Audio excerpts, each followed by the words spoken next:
पुण्यामध्ये मनसेचा महाविकास आघाडीला जाहीर प्रस्ताव पाठवण्यात आलेला आहे। मनसेची मवियामध्ये सहभागी होण्याची इच्छा आहे।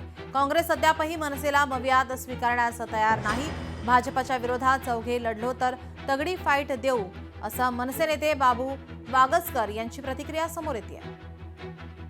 भाजपच्या विरोधात आम्ही चौघं मिळून एकत्र लढलो तर अतिशय चांगल्या प्रकारे महाराष्ट्रात सकारात्मक रिझल्ट येतील आणि भाजपचे बऱ्यापैकी सीट कमी होते। पुणे शहराचंच बघितलं तर आम्ही सगळे चारही पक्ष एकत्र मिळून निवडणूक लढलो तर आम्ही भाजपला 40 ते 50 सीटापर्यंत आणू शकतो। चंद्रपूरमध्ये ठाकरे सेना आणि वंचितची युती ही जाहीर झालेली आहे। संयुक्त पत्रकार परिषद घेत युतीची घोषणा करण्यात आली। दोन्ही पक्षांमध्ये 33-33 चा फॉर्म्युला आता ठरलेला आहे। चंद्रपूरमध्ये ठाकरे सेना आणि वंचित यांची या संदर्भात युतीची घोषणा करण्यात आलेली आहे। दोन्ही पक्षांमध्ये 33-33 चा फॉर्म्युला ठरलेला आहे।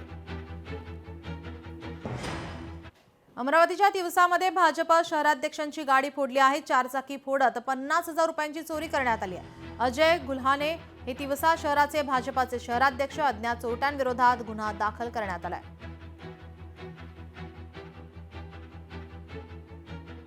खोपोलीतला मंगेश काळोखे हत्या प्रकरण अलिबागच्या पोयनाड नाक्यावर शिवसेनेकडून निषेध करण्यात आलाय। जिल्हा प्रमुख राजा केणींच्या नेतृत्वाखाली आंदोलन करण्यात आलंय। गुन्ह्याच्या सूत्रधारांना अटक करण्याची मागणी होतीये।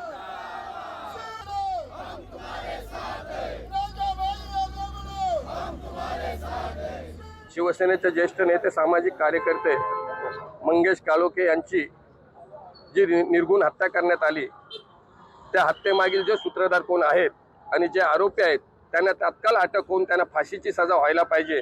यासाठी जो आमचा आजचा निषेधाचं आंदोलन आहे आणि त्यांचा ह्या मागचा आरोपींच्या मागचा जो सूत्रधार कोण आहे त्याची लवकरात लवकर त्यांना अटक व्हायला पाहिजे। जोपर्यंत त्यांना अटक होत नाही तोपर्यंत प्रत्येक जिल्ह्यामध्ये प्रत्येक तालुक्यामध्ये असेच रस्ता रोको किंवा निषेधाचे आंदोलन आम्ही करण्यात येणार आहे। तरी प्रशासनाला, पोलीस यंत्रणेला आमचं सांगणं आहे की ह्या हत्येमागील जो कोण सूत्रधार आहे त्या सूत्रधाराला अटक व्हायला पाहिजे, अशी आमची सर्वांची मागणी आहे।